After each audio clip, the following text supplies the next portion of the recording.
Ya estamos de vuelta en Contigo Cantabria, 5 minutos pasan de la 1 en punto del mediodía. Ya saben que cada miércoles tenemos una nueva tertulia y hoy la vamos a dedicar al cáncer de mama y lo vamos a hacer con dos profesionales que precisamente se dedican a ello. Lo vamos a hacer con la doctora Carmen Hinojo. Muy buenos días, bienvenida. Hola, y hoy acompañada por la psicooncóloga de la Asociación Española contra el Cáncer, Elia Gómez. Muy buenos días. Hola, buenos días. Carmen, contigo estuvimos hablando, lo recordarán todos los telespectadores, el pasado mes de octubre, precisamente con motivo de este Día Mundial del Cáncer de Mama. Hoy vamos a hablar tranquilamente, largo y tendido sobre esta enfermedad. ¿Cómo podríamos definir el cáncer de mama? Bueno, yo creo que ese día ya estuvimos hablando que es un crecimiento anómalo de las células que tenemos en la glándula mamaria, y esas células adquieren una serie de características que la hacen la capacidad de replicarse a alta velocidad o incluso de escaparse de la mama e ir a asentar a otros sitios en forma de metástasis. Es un poco la definición más científica, y luego en el fondo lo que se traduce es un bulto en una mama en la mayoría de las pacientes. Un cáncer que ya comentábamos en su día, que es muy habitual, o quizás estamos más acostumbrados a escucharlo entre las mujeres, pero que tenemos que decir que también se dan casos de cáncer de mama entre los hombres. Sí, es un 1% más o menos de los diagnósticos del cáncer de mama van a ocurrir en varones. Evidentemente, frente al gran volumen de mujeres, no es comparable, pero sí que es verdad que también hay que estar atento a que estos hombres también pueden padecer este tipo de tumores. ¿Cómo se diagnostica un cáncer de mama o incluso qué síntomas puede presentar si es que los presenta? La mayor parte de las mujeres al diagnóstico están asintomáticas y suele ser en las mamografías que hacemos periódicas dentro del programa de detección precoz cuando se diagnostica ese tumor. La forma más habitual de debut cuando lo refiere la mujer, cuando es sintomático, es que ella misma consulta por un bulto en la mama. Son las dos formas más habituales. Elia, una vez diagnosticado este cáncer, hoy también quería que hablásemos de ese aspecto, esa parte psicológica que tan importante es en los pacientes en general, yo creo que de cualquier enfermedad, pero ¿cómo afecta emocionalmente un diagnóstico de cáncer de mama? Sí, bueno, el diagnóstico de un cáncer de mama pues siempre supone un fuerte impacto emocional, tanto para la paciente como para todos los familiares que hay alrededor, porque al final nunca estás preparado para que te diagnostiquen un cáncer. Entonces las reacciones emocionales que se dan en ese momento son muchas. Al principio siempre suele haber un estado inicial como de shock, de irrealidad, de esto no me puede estar pasando a mí, esto no puede ser verdad. Y después se dan otras muchísimas emociones, como es la tristeza, la rabia, la culpa. Y son reacciones emocionales que son normales y son adaptativas, y además es bueno que suceda, ¿no? Y bueno, pues luego van siempre variando su intensidad a lo largo de todo el proceso. Una vez que se hace este diagnóstico, podríamos decir, señalabas, ¿no?, que son adaptativas, podríamos decir que hay una serie de fases quizás a la hora de asimilar esta enfermedad, psicológicamente hablando. Bueno, al final cuando te diagnostican un cáncer, de alguna manera haces un duelo por la pérdida de tu salud. Entonces sí que es cierto que vas a pasar por una serie de etapas, pero que no llevan un orden y que en cada persona son diferentes. Claro, que no hay por qué ni pasarlas todas, ni... Efectivamente. Las reacciones emocionales que más se dan son las de los niveles de ansiedad, y los momentos de tristeza, que no tienen por qué llegar a ser depresión, pero que sí es una tristeza. Yo siempre digo que hay que intentar normalizar esto, porque muchas veces pues, a las mujeres de cáncer de mama se las dice hay que ser fuertes, hay que ser valientes, y no pasa nada si lloras, no pasa nada si das un portazo. Es importante porque al final muchas veces las ponemos ahí una presión que a veces es innecesaria. No pasa nada si lloras, no pasa nada si das un portazo, incluso si tienes miedo, ¿no? Porque claro, una de las reacciones, imagino, más habituales cuando una paciente llega a vuestras manos, tanto psicooncóloga como médico, que la primera reacción, bueno, además de bloqueo, otros asuntos que comentaba, sea el miedo, ¿no? El qué va a pasar, e incluso me voy a morir, qué voy a hacer ahora. Sí. es uno de los grandes temores al diagnóstico y durante todo el proceso. Muchas pacientes se hacen esa pregunta, algunas lo verbalizan, otras no, me voy a morir. Después hay otros muchos temores, como es el miedo a las pruebas médicas, el miedo a los tratamientos, el miedo a los resultados, el miedo a las secuelas que pueden quedar de esos tratamientos, el miedo al sufrimiento de los familiares, al rechazo a nivel social. Pero bueno, son todos temores que están, yo creo que asociados a los cambios que se van produciendo durante todo el proceso oncológico. ¿Y cómo afrontar este tipo de pruebas, de proceso, de tratamiento? ¿Cómo afrontarlo? ¿Cómo intentar afrontarlo, Elia? Bueno, cada mujer es distinta. Sí, no hay dos casos iguales. Y la mujer marca la pauta, pero yo siempre digo que es importante que se informen bien, que pregunten si es que necesitan preguntar, ¿no? Porque sabemos que la información es buena porque da mucha sensación de control, pero hay mujeres que buscan información activamente y hay otras mujeres que se conforman con lo que les pueda decir el médico. Lo importante yo creo que es que la información sea adecuada, que las fuentes sean las correctas, ¿no? Hay que tener mucho cuidado con lo que se busca en Internet. Después es muy importante que conozcan estas reacciones emocionales de las que estamos hablando, que sepan manejar estas reacciones emocionales, que haya una buena comunicación. Es muy importante que la comunicación tanto con la familia como con el equipo médico sea buena. Y bueno, pues al final es ir fluyendo con todo lo que va sucediendo a lo largo del tratamiento. Carmen, ¿qué factores pueden afectar o influir a la hora de tener cáncer de mama? Bueno, pues el principal factor de riesgo para desarrollar un cáncer de mama es la edad. Sabemos que cuanto mayor edad, más riesgo de tener un tumor de mama, y el hecho de ser mujer son los principales factores de riesgo. Luego es verdad que sabemos que otros factores por los que, digamos, podemos influir más aumentan nuestro riesgo: el sobrepeso, es recomendable evitar el sobrepeso, la dieta rica y variada, un consumo escaso de alcohol, por supuesto no fumar, y una serie de factores reproductivos que a veces son más difíciles de controlar: el tener el primer embarazo lo más joven posible o la primera regla lo más tarde posible, la lactancia materna. Estos factores ya son más difícilmente modificables. Y un porcentaje, vamos a decir, pequeño de todos los tumores de mama están ligados a una predisposición hereditaria en forma de agregación familiar, familia con varios tumores de cáncer de mama, y en determinados casos incluso una mutación puntual genética que puede hacer que nuestro riesgo de cáncer de mama sea superior. Cuando hablamos de cáncer de mama, existen muchos tipos de tumores.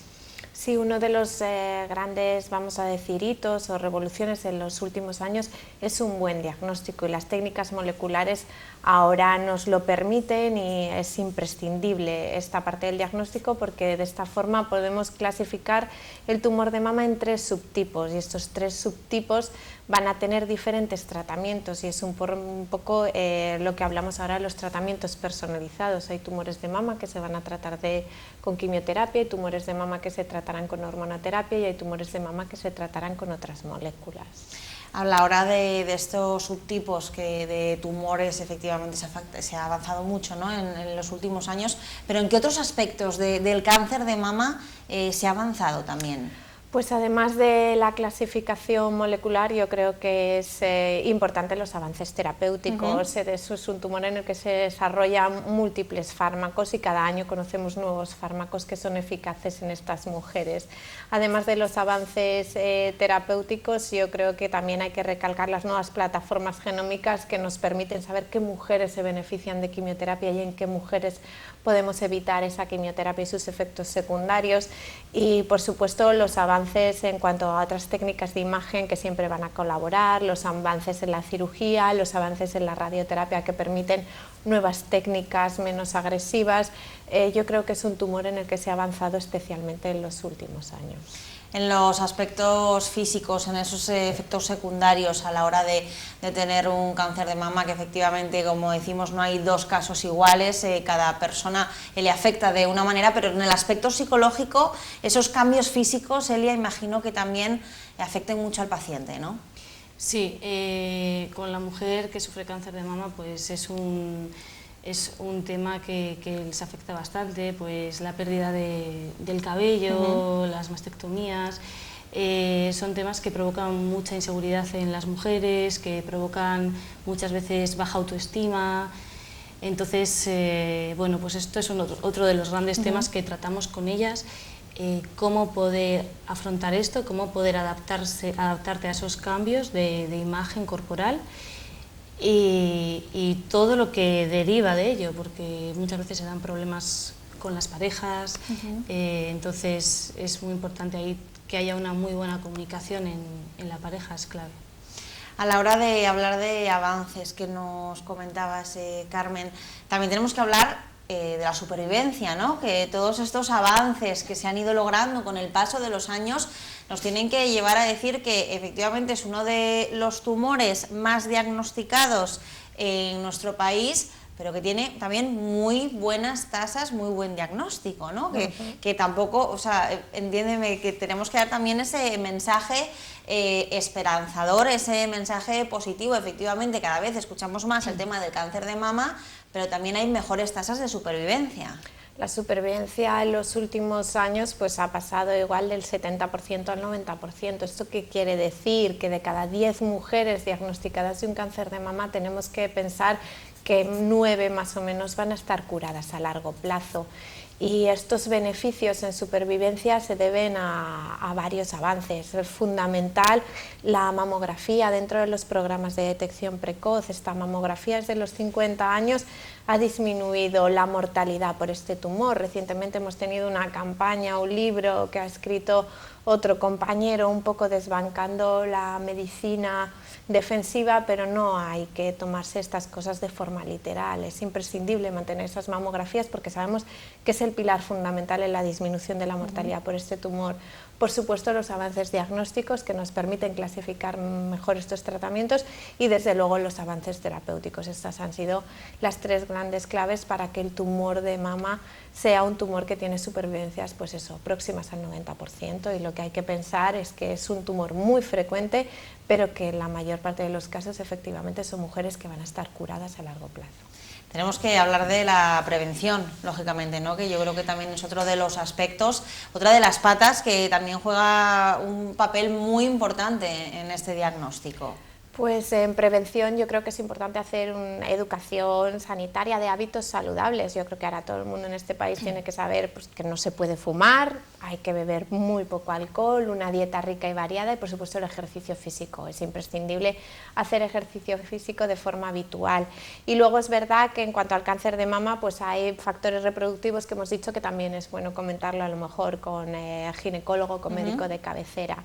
Y luego en cuanto a la detección precoz, las mamografías desde los 50 años y por supuesto es bueno concienciarse de hacer una autoexploración mamaria, quizá una vez al mes, tampoco obsesionarse, y en caso de detectar algo, algún cambio, algún bulto, pues consultar siempre que sea sin prisa pero sin pausa, vamos.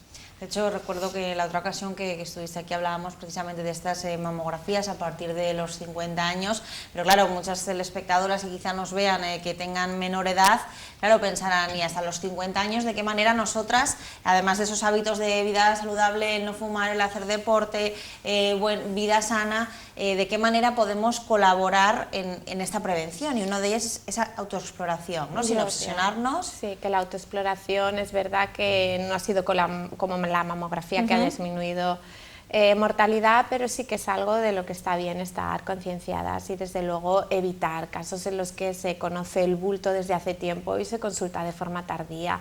Y esto forma parte, yo creo que el hablar de la enfermedad, que deje de ser tabú, quizá las mujeres no tienden a esconder este tumor y son más capaces de consultar y de hablar de sus problemas. Elia, psicológicamente hablando, ¿qué papel juega esa colaboración, digamos, entre el equipo sanitario del propio hospital y también el equipo psicológico? Pues es bastante importante. Yo creo que la figura del psicooncólogo es muy importante y que en un futuro deberíamos de abogar porque esté integrado en los equipos sanitarios, porque yo creo que el papel con la paciente es doble. Por un lado es prevenir y es curar, pero por otro lado también es intentar disminuir el sufrimiento o por lo menos o intentar evitarlo, ¿no? Entonces, para que la persona tenga una mayor calidad de vida, un mayor bienestar, y ahí el psicooncólogo es clave. Entonces, a mí me parece fundamental. De hecho, pues, cada vez nos damos más cuenta, yo creo que tanto los médicos como nosotros como psicólogos, que los beneficios de esto son múltiples y que todo fluye mucho mejor, y el paciente, o la paciente en este caso, lleva mucho mejor todo el proceso oncológico si tiene el apoyo, ¿no? de un psicooncólogo, sí. Porque podríamos decir que actualmente, imagino que no todas las pacientes que padecen un cáncer de mama tengan el apoyo de un psicooncólogo, ¿no? ¿Es una opción personal o cómo funciona En este caso, en lo de la que es la unidad de mama, que se encarga generalmente del inicio del diagnóstico y del proceso, hay una persona integrada dedicada a su atención, que es otra compañera psicooncóloga, y ella, en caso de que sea, vamos a decir, se detecte, tampoco es necesario ofrecerlo explícitamente, hay veces que las cosas están como muy claras. Creo que en estos momentos no hay mujeres que no sean valoradas por eso, pero a lo mejor no es lo mismo Valdecilla que otros hospitales, y luego es verdad que no están integrados como tal en los equipos como dentro del hospital, o sea, quizás sea una figura que haya que ir incorporando más, pero en concreto en la unidad de mama sí que disponemos de una persona específica para este tipo de mujeres, aunque al final nos pueden llegar necesidades pues, por otros medios que la asociación, por ejemplo, en este caso también cubre. Eli, hablábamos de la situación de la paciente, pero al inicio de esta tertulia comentábamos también el papel que juega la familia, el entorno de esa paciente, que muchísimas veces imagino que juegan un papel también complicado y que quizá ni siquiera sepan cómo actuar con la propia paciente, ¿no? Así es, de hecho nosotros a consulta muchas veces cuando nos paramos a mirar a los pacientes que tenemos más familiares que propios pacientes. Porque, sí, porque es que los familiares, como bien dices, lo sufren igual o incluso a veces lo pasan peor que el propio paciente. En el papel de cuidador principal de esa persona no sabes qué hacer, no sabes cómo ayudar, qué más puedes hacer para que esa persona se sienta lo mejor posible.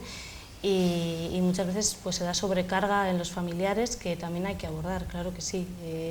Yo siempre digo a la paciente que es fundamental que de manera asertiva puedan decir a sus familiares o a su entorno cercano qué es lo que necesitan o qué es lo que quieren, porque de esta forma siempre el familiar va a saber qué hacer o cómo actuar. Ya, imagino que sea complicado también a veces, ¿no? Que el lograr el que la propia paciente... incluso el hablarlo con tu propia familia. Muchas veces vemos situaciones, o todos hemos tenido igual alrededor algún caso de algún conocido de se lo cuento a mis hijos, espero... o sea, yo creo que al final volvemos a hablar, yo creo que en su día también lo hablábamos tú y yo, Carmen, la naturalidad con la que yo creo que debemos tratar la palabra cáncer, y en este caso el cáncer de mama, ¿no? Es decir, no ocultar o no esconder lo que está pasando.